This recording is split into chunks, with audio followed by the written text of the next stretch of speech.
Bismillahirrahmanirrahim. Assalamualaikum warahmatullahi wabarakatuh. Eh, Alhamdulillah, puji syukur kehadirat Allah Subhanahu wa taala atas segala nikmat yang telah kita dapat, dan tidak lupa salam dan salawat tercurahkan selalu untuk junjungan Nabi besar Muhammad SAW. Semoga kita selalu mendapatkan syafaat hingga akhir nanti. Amin ya rabbal alamin. Apa kabar guys? Alhamdulillah kita bertemu di program spesial selama bulan Ramadan 1443 Hijriah ya.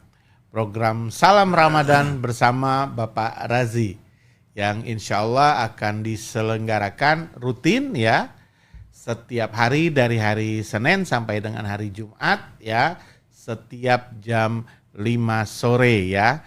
Dan Alhamdulillah Bapak Raji senang sekali ya bisa menyapa teman-teman semuanya setiap sore untuk mengisi ya waktu-waktu semua mitra Keling ya dalam menunggu saat-saat berbuka puasa ya.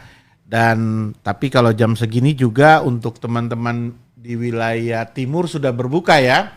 Selamat berbuka puasa. Dan untuk di teman-teman di wilayah tengah sebentar lagi sepertinya sudah berbuka puasa juga ya. Alhamdulillah. Baik ya, dan ini menarik sekali ya, karena kita akan mendapatkan banyak sekali ya. Pak Razi akan berkisah, nah ya, berkisah tentang sirah nabawiyah ya. Seperti biasanya ya, beliau suka sekali berkisah karena beliau pengen kita semua juga bisa mengambil suri tauladan ya dari cerita Nabi Muhammad SAW bersama para sahabat ya, terutama tentang kehidupan dan perniagaan bisnisnya untuk bisa kita tiru ya dan kita contoh. Alhamdulillah. Dan kita juga sudah hadir Bapak. Ya, Assalamualaikum ya. Bapak. Assalamualaikum warahmatullahi wabarakatuh. Sehat Bapak ya? Alhamdulillah. Alhamdulillah. Oh iya, Bapak juga hari ini bertepatan ya. Ya. Beliau milad yang ke-63 tahun ya. Kita doakan semoga Bapak selalu sehat ya, panjang umur barokah. Amin, ya rabbal alamin. Amin. Alhamdulillah. Baik, mungkin Bapak bisa langsung saja bisa menyapa teman-teman semuanya. Silakan Bapak. Terima kasih ya. Kurang lebih sebentar aja, mungkin sekitar dalam 20-30 menit ya. Bismillahirrahmanirrahim. Alhamdulillahirabbil alamin. Wassalatu wassalamu ala asyrafil anbiya wal mursalin wa ala alihi washabbihi ajma'in ya. Rabbi shrahli sadri wa yassirli amri wahlul 'uqdatan min lisani yafqahu qawli ya. Rabbana atina fid dunya hasanah wa fil akhirati hasanatan wa qina azabannar ya. Assalamualaikum warahmatullahi wabarakatuh teman-teman sekalian. Jadi hari ini saya terpaksa berubah dengan cara topik-topik yang saya bawa itu sempena dengan bulan yang suci, bulan yang mulia ini, di mana umat Islam diwajibkan berpuasa kerana kita memahaminya salah satu yang bisa membantu kita nanti, syafaat yang membantu kita nanti di alam akhirat nanti adalah syafaat daripada puasa ini, selain daripada kita membaca Al-Quran. Benar Miguel ya? Benar ya, insyaAllah ya. Jadi saya diminta untuk berbicara tentang sirah nabawiyah ya, sirah nabawiyah. Kalau kita memahami, kita sering mendengar orang berkata tentang sirah nabawiyah. Apa itu sirah nabawiyah sebenarnya? Sirah nabawiyah sebenarnya pada hakikat merupakan ungkapan tentang risalah yang dibawa oleh junjungan besar Nabi Muhammad SAW kepada umat manusia. Diibaratkan mengeluarkan manusia dari kegelapan kepada cahaya yang terang benderang. Sebab itu kita mendengar dengan diangkatnya Rasulullah itu, kita mendengar banyak ulama mengatakan rahmatan lil alamin.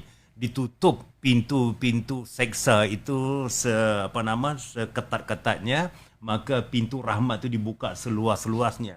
Rahmatan lil alamin. Jadi masuk rahmat Allah dan juga kasih sayang ya. Dan sebenarnya teman-teman sekalian ya, teman-teman sekalian, saya membicarakan teman-teman kerana saya bukan seorang ustaz ya. Nanti kalau saya mencerita tentang ini nanti ini pula ya. Jadi saya bicara tentang teman-teman sudah terbiasa sebab anda semua adalah saudara saya, insya-Allah ya.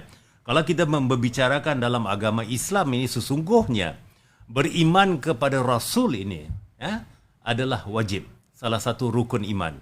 Benar begitu Miguel? Ya, benar betul, ya. Pak, betul. Ya, beriman kepada Rasul ini. Jadi kalau kita mengerti tentang kalau kita menghalusi maksud iman itu teman-teman sekalian ya. Iman itu saya membaca daripada hadis mengatakan daripada hadis riwayat Ibnu An-Najjar ya dan juga Ad-Dalami, dia bilang iman itu bukannya dengan tamani. Tamani itu maksudnya banyak berangan-angan, banyak berkhayal ya. Dan bukannya tahali. Tahali itu banyak melakukan. Iman itu bukan begitu. Maksud iman yang sebenarnya adalah ya, iman adalah sebenarnya adalah apa yang menetap di dalam hati, apa yang kita simpan di dalam hati kita ini ya, dan dinyatakan, diucapkan melalui perbuatan kita, tindakan kita. Itu maksudnya iman. Ya teman-teman sekalian ya. Dan bagaimana caranya untuk mempermantapkan keimanan itu adalah kita harus mengenalinya itu tadi. Maka dengan mengenali itu akan timbullah perasaan kepercayaan, kasih sayang dan sebagainya. Jadi teman-teman sekalian, apabila kita mendengar banyak ceramah-ceramah ya tentang sirah nabawiyah itu banyak mengkisahkan setelah Rasulullah itu diangkat menjadi rasul. Tapi zaman Rasulullah sebelum diangkat rasul itu kurang dikisahkan oleh para ulama. Jadi saya mengambil kesempatan di sini untuk membawa kisah sebelum kenapa Islam itu turun di Arab, bagaimana kedudukan bangsa Arab, bagaimana Rasulullah itu diangkat menjadi rasul dan seterusnya. Begitu-begitulah teman-teman sekalian ya. Okey teman-teman sekalian ya, kalau sekarang yang pertama sekali kita membaca, kita harus mengerti sedikitlah. Mengerti sedikit tentang bangsa Arab. Bangsa Arab ini sebenarnya ada 3 golongan. 3 bangsa Arab ini ya. Yang pertama kita membicarakan tentang Arab Ba'idah. Arab Ba'idah ni Miguel, Arab yang terawal. Arab yang benar-benar terawal lah. Kalau kita membicarakan, kalau kita membaca sirah, kita melihat ada kaum Ad, kaum Samud, itu adalah Arab Ba'idah, Arab yang terawal ya. Kemudian Arab yang pertengahan, ada satu lagi Arab tu dibilang Arab Aribah. Arab Aribah ni dia banyak berada di Yaman. Yang mungkin yang datang ini mungkin daripada Yaman, Arab Aribah itu. Dan dia Arab Aribah itu dia daripada garis keturunan Ya'rib bin Yashib bin Qahtan. Itu banyak yang berada di Yaman itu. Yang ketiga Arab Musta'ribah. Arab Musta'ribah ini sebenarnya Arab inilah yang mengikut jalurnya sampai kepada Rasulullah itu tadi. Kerana Arab ini yang berasal dari keturunan Nabi Allah Ismail dikenali juga sebagai Arab Adaniyah. Jadi kalau kita melihat sirah itu, jalur itu adalah daripada jalur Adnan itu. Adaniyah teman-teman sekalian ya. Jadi ada 3 jalur Arab di situ ya. Dan satu lagi teman-teman sekalian ya, kadang-kadang kita mengatakan bahawa saya pernah sebelum ini pernah saya mengatakan perbezaan antara Nabi dan Rasul. Benar tak Miguel kan? Ya, Pak. Waktu saya kecil orang bertanya, kadang-kadang banyak-banyak jawapan, apakah membedakan antara Nabi dan Rasul itu ya? Ada yang mengatakan bahawa Nabi ada umat, Nabi tidak ada umat, Rasul ada umat. Ada yang mengatakan bahawa Nabi tidak ada kitab, Rasul ada kitab. Dan ada guru agama juga. Saya ingat waktu saya kecil dulu mengatakan bahawa Nabi itu ilmu untuk digunakan kepada dirinya, untuk disampaikan kepada orang lain. Ya, macam-macam terjemahan tentang Nabi dan Rasul itu sendiri ya. Dan sebab itu kalau kita melihat dalam kisah dalam kisah Isra Mi'raj ya, apabila manusia diceritakan oleh Rasulullah, apabila manusia itu ketemu dengan Adam, meminta Adam membantu, Adam mengatakan bahawa kamu pergi kepada siapa? Nuh. Ya, Nabi Nuh. Kenapa Nabi Nuh? Kenapa Nabi Nuh? Kenapa, Pak? Sebab dia Rasul yang pertama. Benar kan? Ya, Pak. Benar atau salah? Betul, Pak. Benar kan? Ya. Adam mengatakan bahawa pergi ke sana, dibilang begitu kan. Jadi intinya adalah Kalau saya daripada kupasan-kupasan tentang maksud perbezaan antara Nabi dan Rasul itu, pada saya adalah saya lebih tertarik, lebih dekat, lebih mempercayainya kepada Rasul ini diturunkan di saat umat itu, manusia hamba Allah ni telah melupai kepada ajaran Tuhan, telah menyimpang daripada ajaran itu. Maka turunlah Rasul untuk membenarkan akidah umat tersebut. Intinya begitu. Ini saya lebih mempercayai kepada konsep yang sedemikian rupa. Jadi intinya, sebelum Rasulullah ini dilahirkan, diangkat menjadi Rasul, di Arab itu teman-teman, dia punya Arab yang kita katakan Arab jahiliyah ini memang rusak banget. Rusak banget. Okey, sebagai, kalau kita menceritakan, nanti ingatkan saya bila sampai waktunya nanti ya. Ya, Pak. Kita 30 minit aja ya, kerana kita harus menyegerakan berbuka puasa. Ya? Ya, Pak. Jadi kita anggap bahawa sesi saya ini lebih kepada sesi ngobrol-ngobrol teman-teman ya. Mudah-mudahan sama-sama belajarlah. Saya juga mengingatkan diri saya, juga mengingatkan teman-teman sekalian. Okey. Kita pergi kepada sebagai satu contoh. Riwayat daripada Abu Dawud meriwayatkan dari jalur Aisyah. Daripada jalur Aisyah radhiyallahu anha, bahawa pernikahan di zaman jahiliyah itu, nikah tu ada 4 jenis. Ada 4 jenis nikah. Ini kita, kalau kita lihat ada betapa kadang-kadang mau ketawa je kita melihat. Ada 4 jenis cara pernikahan. Yang pertama, nikah dengan cara yang bagaimana dilakukan sekarang biasalah. Yang mana seorang lelaki meminang calon isterinya dan diberi mahar apabila disetujui oleh wali daripada pihak perempuan, maka menikahlah. Itu yang pertama. Normal ya. Cara yang kedua pula yang dikatakan adalah kahwin istibda. Istibda tu maksudnya begini. Nikah istibda tu maksudnya begini teman-teman ya. Ini kisahnya memang agak lucu. Istibda tu maksudnya begini. Apabila isterinya itu telah bersih daripada haid, dah bersih kan, maka dia akan menyuruh isterinya itu bersetubuhlah, menggauli orang yang dia pilih. Sebagai satu contoh lah, kalau dia lihat satu orang tu ganteng, pintar, isterinya, kamu bersetubuh dengan orang itu, maka isterinya itu bersetubuhlah dengan orang itu, ya. Dan dia tidak akan mengganggu isterinya itu sehingga isterinya hamil. Kalau isterinya hamil, baru dia akan kembali kepada isterinya. Ini sering terjadi apabila, ini kalau kita menonton dalam filem-filem, terutamanya filem-filem Rom gitu, ada begini. Sebenarnya ini salah satu kisah di zaman jahiliyah itu. Terjadi begitu. Kerana dia mahu anaknya menjadi anak yang pintar, anaknya ganteng, maka dia suruh isterinya itu, itulah dia. Ini salah satu yang kita katakan kahwin istibda. Istibda itu kahwin yang kedua. Kahwin yang ketiga ni satu kumpulan lelaki yang tidak lebih daripada 10 orang ya, menggauli satu perempuan. Ini bisa dengan cara itu. Dan kemudian apabila perempuan itu hamil, perempuan itu daripada 10 tu bisa tunjuk, tiba dia bilang, Miguel, kamu ayah kepada anak ini. Maka you harus nikah dengan orang itulah tadi. Itu cara dia begitu kan.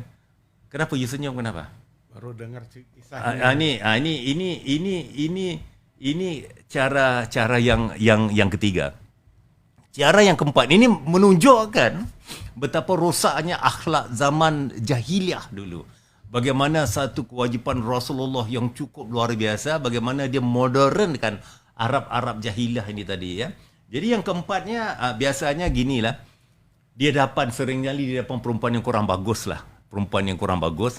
Kita ngomong tentang bulan Ramadan, tapi tujuannya adalah untuk sebagai ilmu pengetahuan ya teman-teman sekalian ya. Perempuan yang kurang bagus itu diletaknya satu bendera putih. Bendera putih itu sebagai satu welcome. Jadi lelaki bisa masuk kepada dia, bertemu dengan dia segala macam gitu. Dan kemudian apabila perempuan ini telah mengandung, seringkali terjadi kepada wanita-wanita yang kurang bagus lah ya. Apabila dia telah mengandung, kita katakan wanita ni pelacur lah, apabila itu dia telah mengandung ni tadi, maka seorang yang kalau kita lihat dalam hadis ada dibilang kafah. Maksud kafah ini dia tahu menilik ciri persamaan antara bayi itu dengan lelaki lain itu tadi.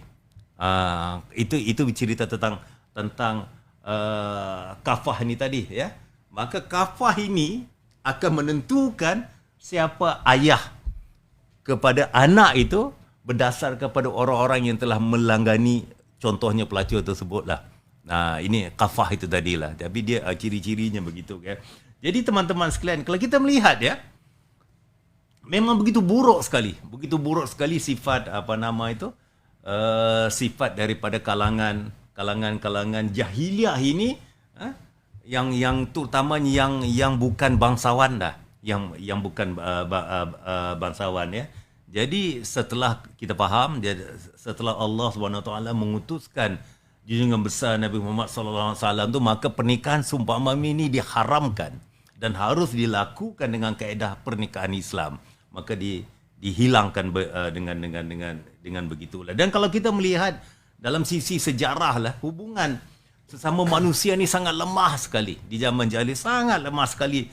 Orang yang kaya, pembesar itu, kalau kita membicara tentang ini, benda ni terjadi kalau kita sering menonton itulah, saya rasa mungkin diambil situ.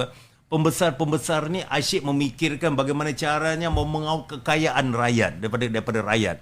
Ya, ini maksudnya gitu.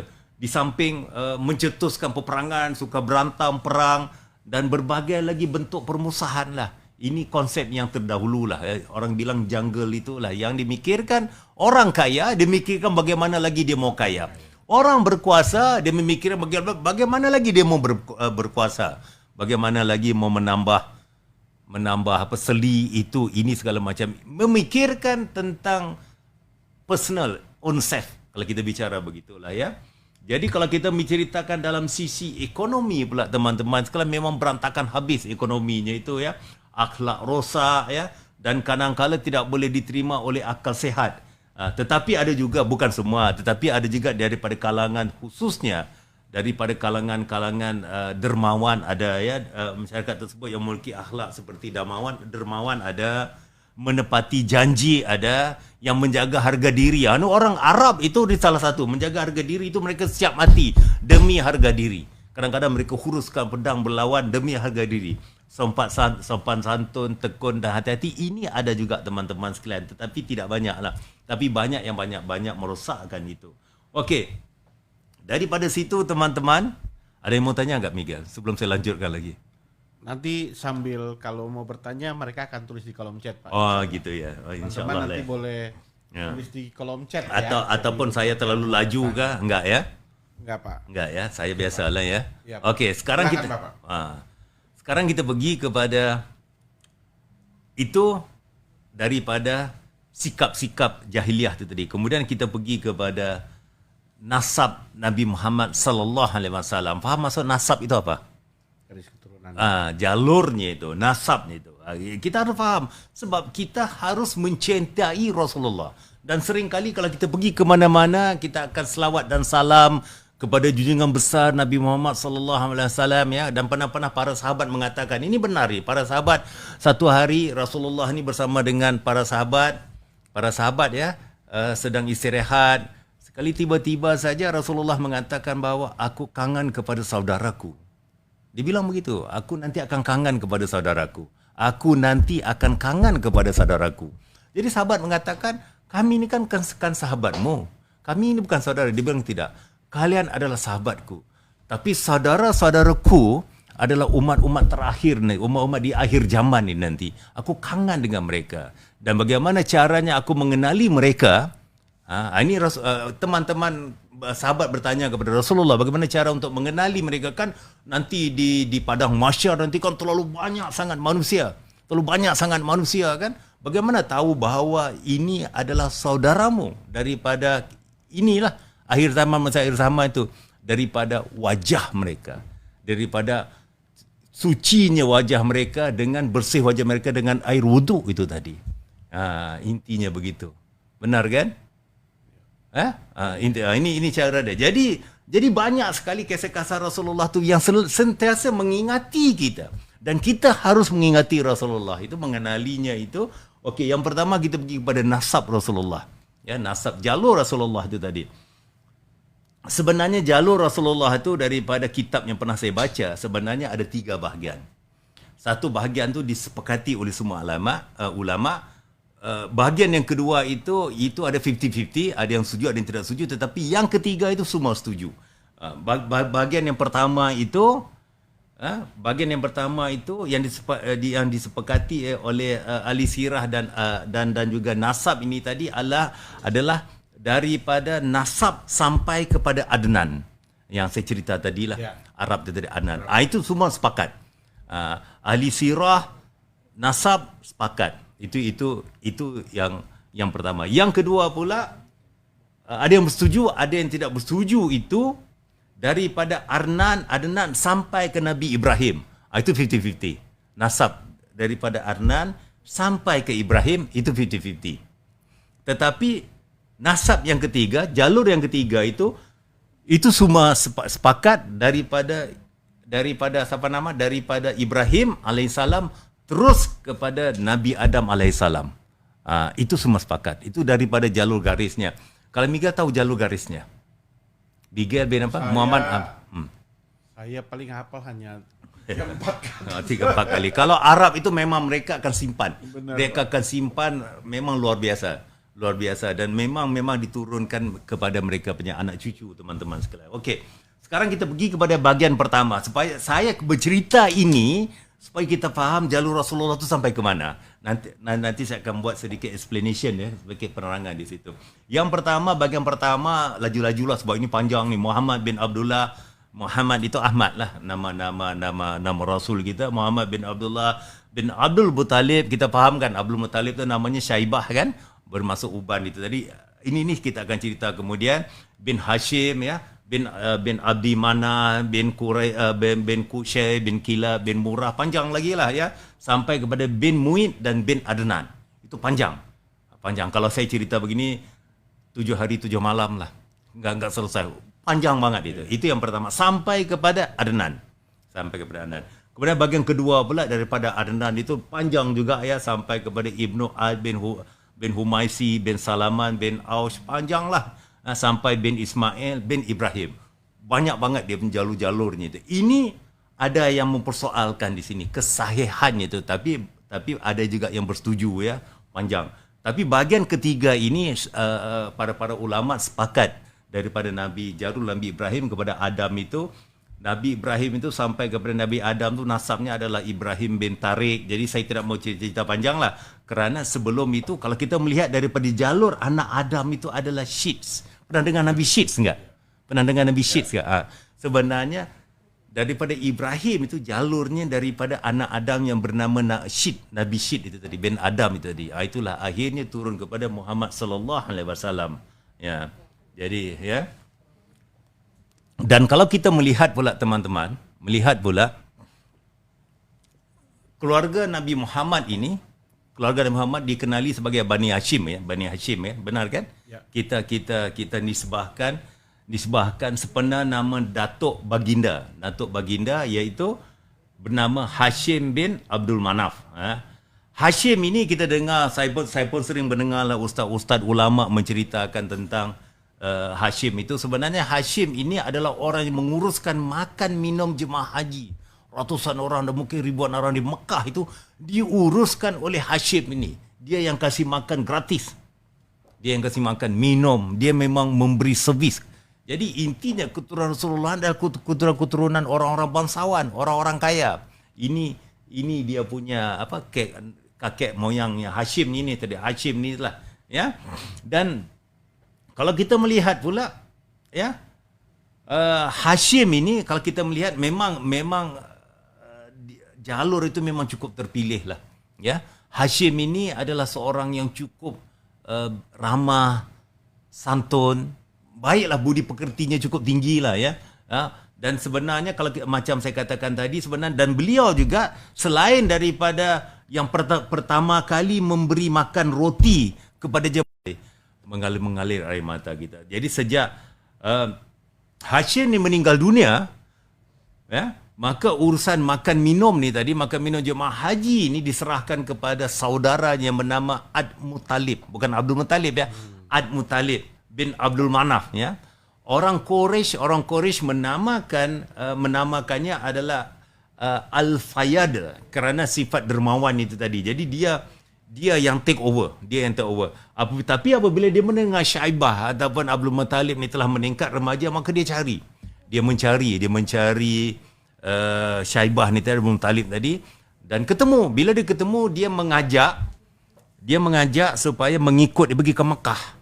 Mereka ni kan di Madinah, mengikut dia pergi ke Mekah. Dan Syaibah ini perbezaan orang lama dengan orang zaman dulu lah, ya.